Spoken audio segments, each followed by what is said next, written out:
Hello, it's your favorite sports Unc here. Don't forget to hit that subscribe button to join the fastest growing community on YouTube. Remember, Nightcap doesn't happen without you. So please subscribe or you're going to make Ocho cry. Rory has finally done it. He's one of what, 6 men to complete the Grand Slam, win all 4 majors. He won the Masters in a playoff, completing his Grand Slam. I think he last won in 2014. And he won it, I think, 10 years, 200 and something days, because Tiger was 10 years, 304 days between his last 2 majors. He can now reside in immortality. He joins the most exclusive club in golf, a Masters champion, and the owner of a career Grand Slam. If I'm not mistaken, Gene Sarazen, he had a double eagle. He's the only one that's ever had a double eagle. Gene Sarazen, Ben Hogan, Jack Nicklaus, Gary Player, Tiger Woods, and now Rory McIlroy joins that elite list. Guys that have won all 4 majors. Ocho, it didn't look good. Rory conquered the ghosts that have haunted him for all these years. He had to lead at the Masters in 2011, but he blew up and shot an 80. Sunday, he had a 74 in 2018. Cameron Smith stealing the Open from him at St. Andrews, failing to catch Wyndham Clark in 2023 at the U.S. Open. Missed 2 short putts at Pinehurst as Bryson DeChambeau snagged the U.S. Open. And Ocho, his knees started to shake. On 18, he had a 5-foot putt to win it in regulation. Ended up going into a playoff with Rose. And guess what? He wins it on the first hole and he ends up winning the Masters. Ocho, he conquered the demons. He was able to pull it off. One of 6 men. Let's see, what is 1, 2, 3, 4, 5? He's the 6th man to complete the Grand Slam. Rory McIlroy joins Tiger Woods, Gary Player, Jack Nicklaus, Ben Hogan, and Gene Sarazen. Ocho, you catch a little bit of this? I wasn't able to watch the Masters, but I did catch the highlights from it. Doing my homework. I'm not much of a golfer, Unc. Remember one time I played a little golf in high school. I shot a 67. When I did my eight. Wait, I saw 67 in the first 9. That makes sense. What'd you do now? I shot a 67 in front. That's not good. The first 8 holes. Nah, that's not good, bro. You need it on the front 9. If you want to be good, you need to be somewhere between, obviously, somewhere between 28 and 34 is be great. No, I say I shot a 67, 18. No, you said the front 9, so that's not good. I'm saying the whole. I'm talking about the whole 18 holes. I'm not sure you shoot 67 on a putt-putt golf course. Nah, I'm telling you, Unc. Listen. When I was younger, McGree, your grandma had you in some of everything to keep you busy when it's not football season. So I played a little golf from age 13 to 16, and I was good. How many clubs go in the golf bag? How many clubs go in the golf bag? 11. No, don't worry about it. But go ahead. Hold on. What kind of? It depends. What kind of golf? How many clubs go in? How many go in yours? 14. Oh yeah, I don't need that many. See, you must be handicapped. You handicapped, huh? Yeah. Yeah, you handicapped. That's why I ain't got that many. I ain't got that many clubs. What's the best you can shoot? What's the best shot you can have on the golf course? An eagle. Shoot, hole in one. What you talking about? Double eagle. Whoa, hold on. Time out. How you gonna have a double eagle if you get a hole in one? What you talking about? But on a par 5, you can get a double eagle. Talk to me now. You see, you can ace a hole in one, and that's only 1 stroke. See, right on a hole in one, so that's normally a par. That's a par 3. Most of the time, par 3s. So if you get it, okay, boom. So you get 2 shots. Let's just say you hole out. That's 2 shots, right? You pick up 2 shots, but a double eagle, 4. That's why I had Ash look up Gene Sarazen and Augusta. He had a double eagle.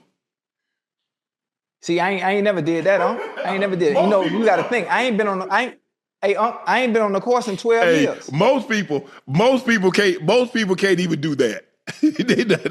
Double eagle is very rare. I mean, like I said, I've only heard of Gene Sarazen hitting a double eagle in a competition. But golf is hard. It's hard, and you got to Very play difficult. it. You got to play it often because you're not in competition against the guy. You're in competition with the course. And Yes, with the court, you know yes. those. Yeah. Hold on, and yourself. It's and in yourself. one shot. It's kind of like poker. One shot does not just because you hit a good tee shot doesn't mean you hit a good second shot, a good approach shot. It doesn't mean you're going to putt well. It's just, and you got to put so much time in it in order to get good. And even when you think you're good, you see some of the best hit the ball way over there, hit the ball way over there. And you saw Rory, who's at the top of the food chain, a 5-foot putt, and he yipped it. So it's not. And then when you start getting conditions, you start getting rain, you start getting cold, you start getting wind. Yeah, the elements will always mess you up. That's why you have to be your mental got to be on point. Yeah, your mental got to be on point. You just said it earlier that most of the time golfers you're not playing against anybody else except the course. But once the elements get involved, and then pressure situations like when they went to that playoff with him and Roach, Rose? Justin Rose. Rose. My bad. Excuse me, Mr. Rose. But yeah, man, stuff like that, man. You know, the butt cheeks start clenching up because of the pressure of those situations. I couldn't imagine. -3 of the double eagle, not -4. -3 of the double eagle, because it's a par 5. Okay. You get you birdie, and you do it in three shots, which is a bit. Because now what they've done, Ocho, is that they've stretched these par 5s out so effing far. Man, very far. I've seen one course they had like a par 5 like at 650 yards. Well, you got to think about the pro golfers, how far they can hit on that first. Well, they started doing this because of Tiger. Because then Tiger came along and then everybody had to Tiger proof it because he could hit it so far. And now he's using irons and now he's laying up and now he's eagling all of the, because that's where he done his damage is on the par 5. Yeah. Right. Yeah, he was eagle. He was always, and so everybody, that's why they did what they did at the Masters. You see what he did? Right. He blew him out of the waters. And then Pebble, he wins by 15. He won his first Masters. He won by 12. If I'm not mistaken, I think he won by 12. We got a private proof. We got to have a way. Things they never did to any other golfers. Now, you're never going to see another golfer be able to dominate like Tiger did because these guys are so good. These guys are too good now, Ocho. They grew up watching Tiger. And so now you see a Justin Rose and you see a Scotty Scheffler and you see a big John Rahm and you see DeChambeau and you see Justin Rose and Dustin John, DJ. These guys are too good, Ocho. They're too good now, man. Yeah, and matter of fact, and just for nobody gonna probably believe me. You know, me and Scotty Scheffler, we hit a few holes together at Augusta before. You know, Scotty, good friend of mine, man.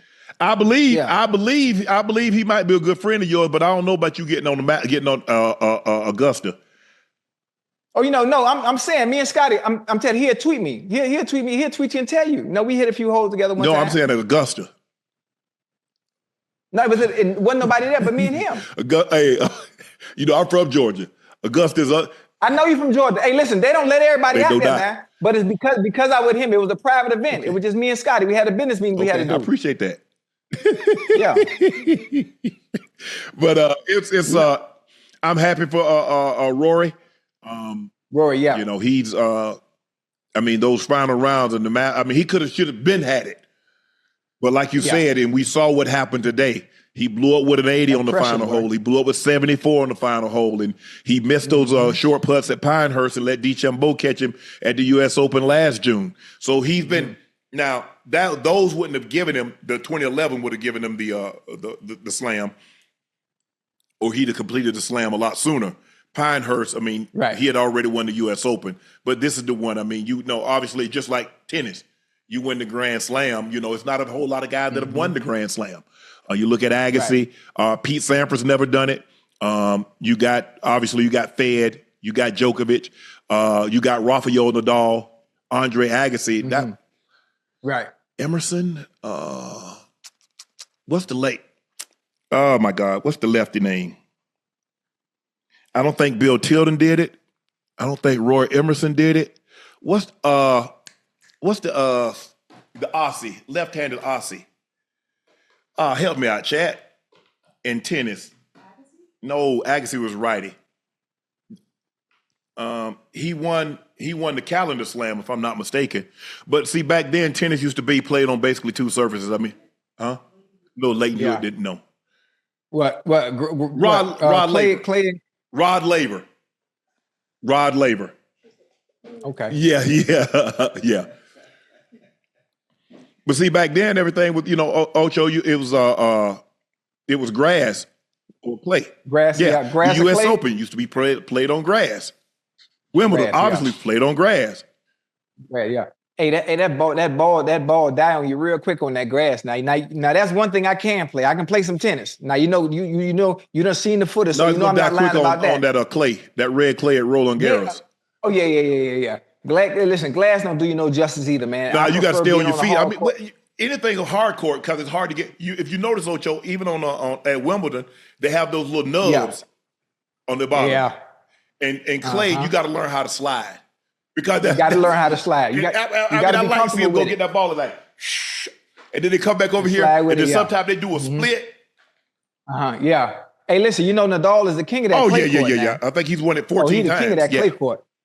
Oh, yeah. Yeah, but you got Alcaraz is coming. I mean, and that's what's so different because they require a different skill set. That's why so few people have actually won, on different surfaces.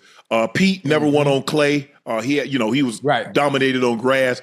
But back then, those guys were serving volleys. They hit the ball and just come to the net. You don't see a whole lot of those now. Guys just hit the ball so hard they just like to play baseline. You got people serving. You got people serving 130, 140 miles an hour. You're not hitting nothing and coming to the net. Man, please, you gonna sit there and volley? Absolutely not. Yeah. The player that you're good. They are. But you had those serving volleys. You had Stefan Edberg. You had who was that other guy? Pete Sampras, Pistol Pete. But now you got, like you said, Ocho, they got these big forehands. They just cranking it. And so, but you would think that would be the perfect time to serve in volley. Because you got that big serve, they're just hoping to get the ball in. Now you come to the net. I mean, you can't. It's great. I mean, to go see a professional tennis match and see how hard they hit that ball and how they can place it. Exactly. Yeah. And listen, and how fast the game actually moves. Now, so tennis would surprise you. Obviously, I've been to the Miami Open multiple times, at the Hard Rock Stadium. The same thing with hockey. It's one thing to watch hockey on TV, but then to see it up close and be on the glass and get a better understanding on how fast the game actually is. Man, tennis will surprise you as opposed to watching on TV as opposed to in person. Yeah, but it's amazing. Watching this today, I thought because Roy on the first hole it with a 2-shot swing. Because he bogeyed and ended up next thing DeChambeau has the lead. I was like, okay, it's going to be interesting. And then as you started going, DeChambeau started to blow up.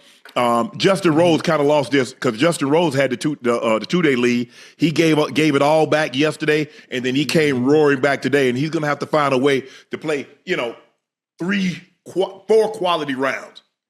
Because you can give it back. I mean, he had a 36-hole lead. He gave 54, gave it back, and then he came out strong today. I think he shot 600. Did he shoot 600 today? To get himself back into contention. But he's probably kicking himself, Ocho, knowing that yesterday it kind of got away from him. It did. But that's the thing about golf. Thing be going good. Everything is flowing. Yeah. And the next thing you know, it go left quick. Blow up. I mean, it's like, oh, it's not too bad. Next thing you know, you bogey, double bogey, shoot yourself out of contention. But congratulations to Rory McIlroy, the 2025 Masters champion. Grand prize, I think they won $4 million. Now he's got a champions dinner. He get to pick out what he's going to eat next year. He's going to be in the champion. Got a lot. I think is it a lifetime exemption now? Because I know they was trying to to 10 years. Normally, if you won the Masters, you won the tournament, Ocho, you had a lifetime exemption to come back. You don't have to worry about it's a lifetime exemption. Okay. So congratulations, Rory McIlroy.